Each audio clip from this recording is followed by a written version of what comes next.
Assalamualaikum warahmatullahi wabarakatuh.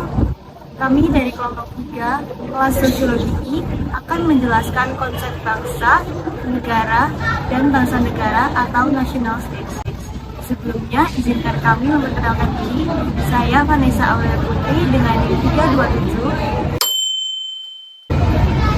Perkenalkan, nama saya Mimat Roma dengan NIM 342. Perkenalkan, nama saya Wahyu Lestari, NIM 332.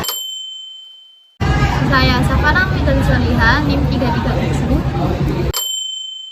Saya Nihayati Salma, NIM 358.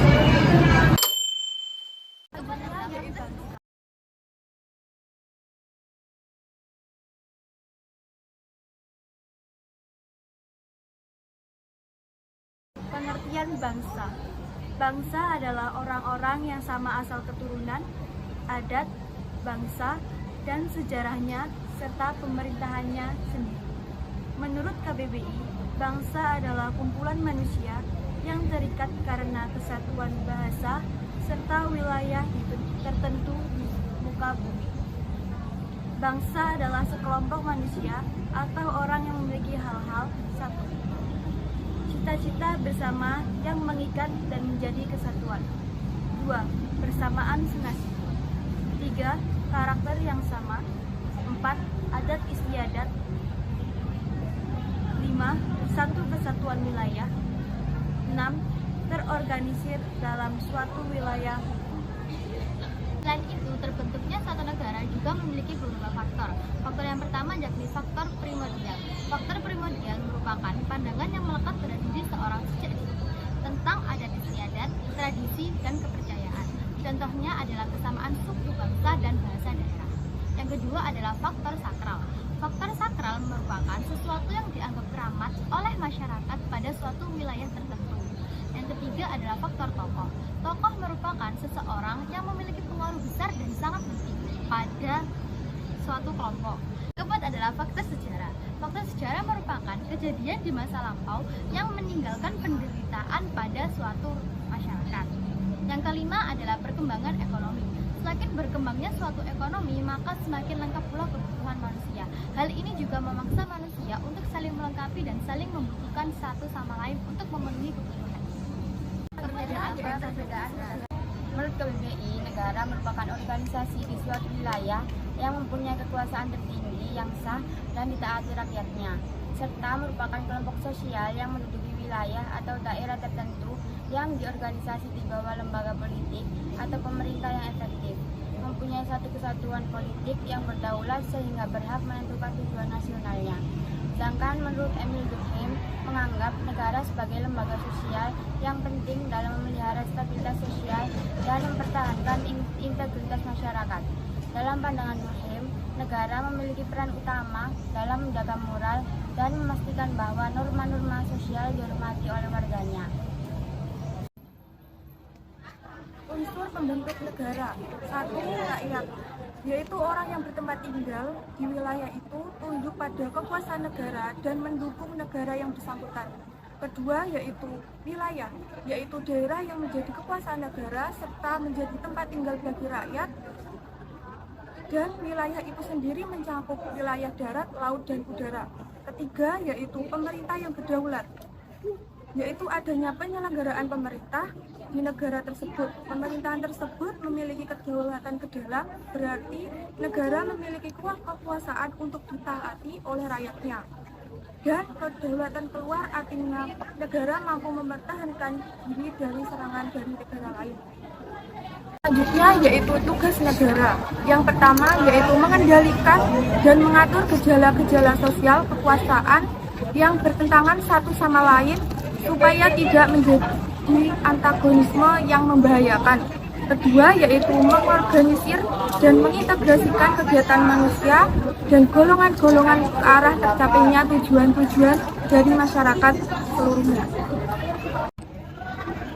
Fungsi negara menurut Montesquieu ada 3, yaitu yang pertama adalah fungsi legislatif. Fungsi legislatif yaitu bertugas untuk membuat peraturan perundang-undangan. Fungsi legislatif dijalankan oleh Dewan Perwakilan Rakyat atau DPR. Yang kedua adalah fungsi eksekutif. Fungsi eksekutif yaitu bertugas untuk bertanggung jawab dan menjalankan peraturan perundang-undangan ataupun hukum. Fungsi eksekutif yaitu dijalankan oleh presiden, wakil presiden, dan juga para menteri. Yang ketiga adalah fungsi yudikatif.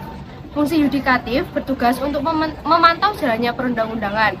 Fungsi yudikatif yaitu dijalankan oleh Mahkamah Agung, Mahkamah Konstitusi, dan juga Komisi Yudisial. Selanjutnya, secara umum negara juga memiliki beberapa fungsi, yaitu yang pertama adalah fungsi keamanan dan juga ketertiban. Fungsi keamanan yaitu mengatur dan juga melaksanakan ketertiban serta keamanan agar terciptanya kehidupan masyarakat yang tentram. Yang kedua adalah fungsi kemakmuran dan kesejahteraan, yaitu berfungsi untuk mengupayakan kesejahteraan rakyatnya. Yang ketiga yaitu fungsi ketahanan. Fungsi ketahanan yaitu berfungsi untuk menjamin keselamatan dan juga kelangsungan hidup rakyat. Yang keempat adalah fungsi penegakan hukum. Fungsi penegakan hukum dijalankan oleh penegak hukum untuk menjamin keadilan untuk rakyatnya. Perbedaan bangsa dan negara. Yang pertama adalah berdasarkan pembentuknya. Bangsa terbentuk atas kesamaan adat istiadat, ras, agama, maupun bahasa yang sama. Sedangkan negara terbentuk atas sekelompok orang yang mendiami suatu wilayah tertentu yang terikat dalam peraturan ataupun hukum. Yang kedua, berdasarkan anggota di dalamnya. Anggota bangsa terdiri atas seseorang yang memiliki beberapa kesamaan yang sama, namun tidak memiliki bukti identitas yang resmi.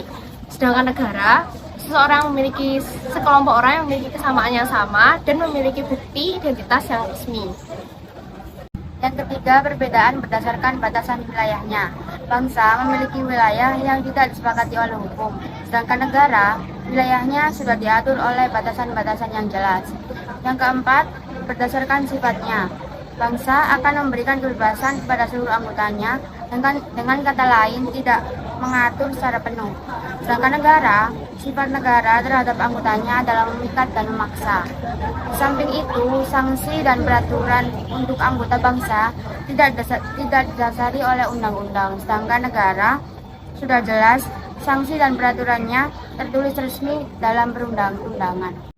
Sukses merupakan konsep negara yang didasarkan pada kesamaan warga negara dalam hal bahasa, wilayah teritorial, nasionalisme, pemerintahan, dan kedaulatan rakyat. Ide ini pertama kali digagas oleh Nicole Machiavelli di Perancis.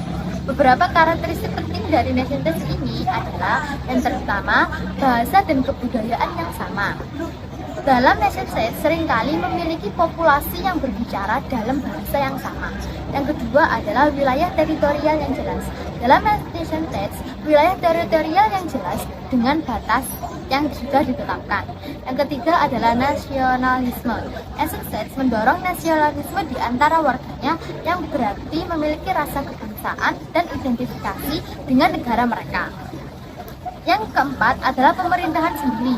Di sini mereka memiliki pemerintahan yang independen dan berdaulat yang dapat mengambil keputusan dalam permasalahan eksternal maupun internalnya. Yang kelima adalah kedaulatan rakyat. Prinsip kedaulatan rakyat memiliki arti bahwa pemerintahan berasal dari masyarakat dan bertanggung jawab pada masyarakat atau rakyat. Beberapa contoh negara yang mendekati idealnya ini merupakan negara Islandia, Republik Irlandia, Jepang, dan Korea, di mana homogeneitas masyarakat negara ini sangat tinggi, sehingga untuk membedakan warga dengan etnis yang berbeda hampir tidak ada.